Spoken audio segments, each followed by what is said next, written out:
Hello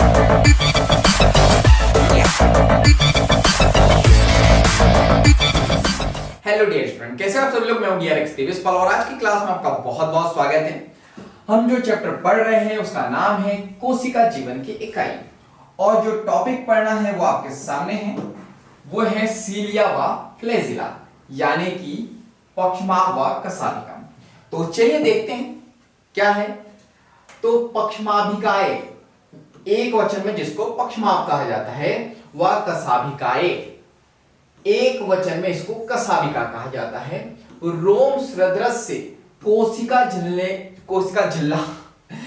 झिल्ली पर मिलने वाली जो है अपवृद्धि है, यानी कि एक्स्ट्रा ग्रोथ है। ठीक है, तो कहा देख रोम लाइक यानी कि हेयर लाइक स्ट्रक्चर है, हेयर के समान है। कोशिका झिल्ली पे थोड़ी सी अपवृद्धि हो जाती है, तो ये देखने को मिलते हैं।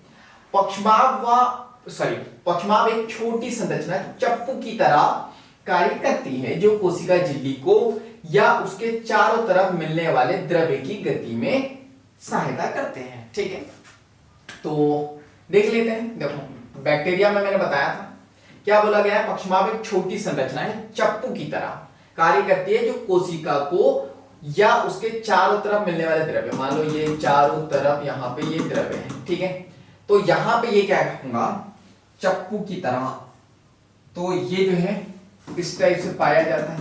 बैक्टीरिया में बताया था मैंने आपको। तो ये आपका क्या हो गया, ये आपका हो गया पक्षमाभ। ठीक है, पक्षमाभ, ठीक है, जिसको क्या कहते हैं, सीलिया कहते हैं। तो ये क्या करते हैं, चप्पू, आपको पता है क्या होता है, चप्पू वो नाव जो चलाते हैं ना, जिससे पानी को जो है ढकेला जाता है, बहाया जाता है, तो वही बोला है द्रव्य की गति में ये सहायता करता है, चप्पू की तरह ये कार्य करता है। तो आपको ये समझ में आ गया, ये हो गया आपका सीलिया। ठीक है, इसके बाद आगे देखते हैं, आगे आगे आगे आगे आगे कशाभिका अपेक्षाकृत लंबे व कोशिका की गति में सहायता होती है। तो देखो इस टाइप से ये लंबे होते हैं, तो ये क्या हो गया, इसको कहते हैं फ्लैजिला। तो ये होते हैं फ्लैजिला, जो आकार में थोड़े से लंबे होते हैं और ये गति में सहायता करते हैं। प्रोकैरियोटिक जीवाणु में, जीवाणु पढ़ चुके बैक्टीरिया तो बहुत अच्छे से आपको पता होगा, प्रोकैरियोटिक जीवाणु में पाई जाने वाली कशाभिका संरचनात्मक रूप में यूकैरियोटिक कशाभिका से भिन्न होती है। सिंपल सी बात है, प्रोकैरियोटिक में अलग होंगी और यूकैरियोटिक में अलग होंगी। ठीक है, चलिए आगे देखते हैं। इलेक्ट्रॉन सूक्ष्मदर्शी अध्ययन से पता चलता है कि पक्षमाभ व कशाभिका यानी सीलिया व फ्लैजिला जीवद्रव्य झिल्ली से ढके होते हैं। ठीक है, तो ये किससे ढके होते हैं, कोशिका झिल्ली से। तो कोशिका झिल्ली तो इसमें होती है, ये याद रखना। सिर्फ एक कोशिकांग है जिसमें जो है कोशिका झिल्ली नहीं होती है, वो है राइबोसोम। क्लियर है, और एक और कोशिकांग नहीं कहेंगे, वो केंद्रक है, आगे पढ़ेंगे हम लोग, इसके बाद ही वो टॉपिक है। पर अभी याद रखो एक ही कोशिकांग, वो है राइबोसोम, जिसमें झिल्ली नहीं होती है। तो ये ढके होते हैं।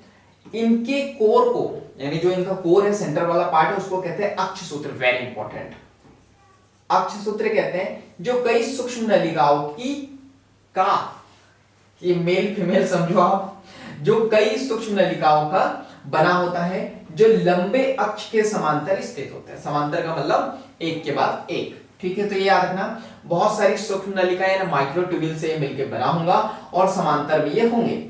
अक्षसूत्र के केंद्र में एक जोड़ा सूक्ष्म नलिका मिलेंगी। ठीक है, एक जोड़ा यानी कि दो सूक्ष्म नलिका मिलेंगी और नौ द्विक यानी कि डबलेट के रूप में कहां देखने को मिलेंगी, परिधि की ओर, परिधि मतलब कि किनारे पर मिलेंगी, की ओर व्यवस्थित सूक्ष्म नलिकाएं होती है। इसीलिए अक्षसूत्र की सूक्ष्म नलिकाओं की इस अवस्था को 9+2 कहते हैं। वेरी इंपॉर्टेंट, नीट में कई बार क्वेश्चन आ चुका है, तो याद रखना है। चित्रा 8.10 में हम लोग देखने वाले हैं। इसके बाद केंद्रीय नलिका सेतु द्वारा जुड़े हुए होते हैं। तो याद रखना, सेंटर में जो नलिका होती है, दो होती है ना, यहां समझो कि मान लो ये दो है, तो आपस में किसी न किसी ब्रिज के द्वारा जुड़े रहेंगी। तो ये आपको याद रखना, नली के द्वारा जुड़ी रहेंगी, ब्रिज के द्वारा जुड़ी रहेंगी। केंद्रीय आवरण द्वारा ढके रहते, एक आवरण भी होगा जो परिधि द्विक के प्रत्येक नलिका को अरिदंड द्वारा जोड़ते हैं। ठीक है, तो सेंटर की सूक्ष्म नलिका और परिधि की वो भी आपस में जुड़े रहेंगे, किसके द्वारा, एक दंड के द्वारा, यानी अरिडंड यानी कि रेडियल स्पोक कहते हैं। साइकिल में स्पोक देखे ना आपने, जिन लोगों ने साइकिल चलाई होंगी बचपन में उन्हें पता होगा। तो रेडियल स्पोक के द्वारा जुड़े रहते हैं। इस प्रकार 9 अरितान, तान यानी कि छड़ यानी कि डंडा, अभी देखा अपन ने, ठीक है, से ये बनी होती है, ये आपको पता होना चाहिए। चलिए आगे देख लेते हैं, फिर डायग्राम पे आएंगे हम लोग। तो थ्योरी हम लोग पहले देख लेते हैं, थ्योरी कवर कर लेते हैं। चलिए, तो यहाँ पे ये इतनी थ्योरी है। तो एनसीईआरटी माता आगे कहती है परिधि सेतु, परिधि द्विक सेतु, यानी परिधि यानी किनारे पे, द्विक यानी कि डबलेट फॉर्म में जो सेतु होगा, सेतु द्वारा आपस में ये जुड़े होते हैं। दोनों पक्षमाप व कसाबिका तारक केंद्र सदृश्य संरचना से बाहर निकलते हैं, जिसे आधारिकाएं कहते हैं। वेरी इंपॉर्टेंट, आधारिकाएं यानी कि बेसल बॉडी से कई बार क्वेश्चन आ चुके हैं। क्लियर है? तो क्या बोला है? पक्षमाप व कसाबिका यानी सीलिया फ्लैजिला तारक केंद्र, ठीक है, तारक केंद्र सदृश्य संरचना यानी तारक केंद्र के जैसे दिखने वाली संरचना से ये बाहर निकलते हैं, जिसे हम लोग क्या कहते हैं? बेसल बॉडी कहते हैं, आधारिकाएं कहते हैं। कभी क्वेश्चन आए तो आपको याद रखना बेसल बॉडी का यहाँ पे 3 कोशिकांगों से लेना देना है, संबंध है, सीलिया, फ्लैजिला और तारक केंद्र। क्लियर है? चलो आगे देखते हैं। अब ये जो जितनी थ्योरी हम लोगों ने पढ़ी है, इसको हम लोग देखते हैं डायग्राम में। तो डायग्राम में आपको बहुत अच्छे से समझ में आ जाएगा। अगर आपने बायो में डायग्राम को बहुत अच्छे से समझ लिया ना, और जो एनसीईआरटी कह रही है उसको डायग्राम के ऊपर समझ लिया, तो समझ जाओ आपको कि जो बायो है ना एकदम मक्खन जैसे हो जाएंगे, मतलब बहुत इजी हो जाएंगी। चलिए देखते हैं। तो जैसे कि एनसीईआरटी माता ने हमको बताया कि सेंटर में जो है 2 माइक्रोट्यूब्यूल्स होंगे, तो ये 2 माइक्रोट्यूब्यूल्स हैं। ये बताया हमको कि ये किसी ना किसी ब्रिज के द्वारा जो है जुड़ी रहेंगी। सो 1 मिनट, ब्रिज जरा दूसरे कलर से बना लेते हैं हम। तो ये जो है आपस में किसी ना किसी ब्रिज के द्वारा जुड़े हैं, ठीक है। फिर हमको बताया गया है कि यहाँ पे ये तो डबलेट फॉर्म में दिख रहा है आपको, ये डबलेट फॉर्म में है, और ये कितने होंगे? ये परिधि सूक्ष्म नलिकाएं ये होंगी 9। क्लियर है?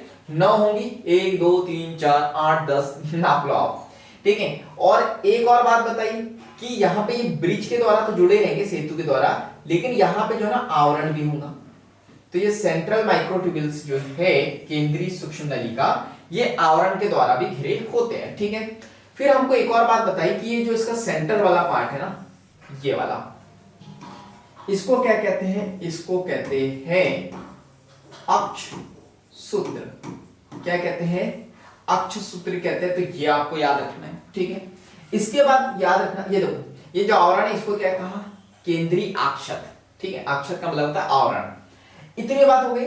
इसके बाद हम लोग बात करते हैं, देखो यहां पे ये जो सेंट्रल माइक्रोट्यूब्यूल्स है, यहां पे ये भी जुड़ी हुई है, लेकिन ये जो परिधि माइक्रोट्यूब्यूल्स है, ठीक है, क्या ये किसी ना किसी चीज से जुड़ी हुई है आपस में, या ऐसे बिखरी रही है? तो जुड़ी है, ये देखो ये इससे जुड़ी हुई है। सो 1 मिनट, चलो ये वाला लेते हैं। तो ये आपस में जो है कनेक्टेड, ठीक है, जुड़ी हुई है। किससे? अंतराद्विक सेतु से। इसको कहते हैं इंटर डबलेट ब्रिज। क्लियर है? इंग्लिश में भी याद रखा करो, मैं लिख नहीं रहा हूं, बोल देता हूं। जब लेक्चर लूंगा तो मैं दोनों में आपको बताऊंगा।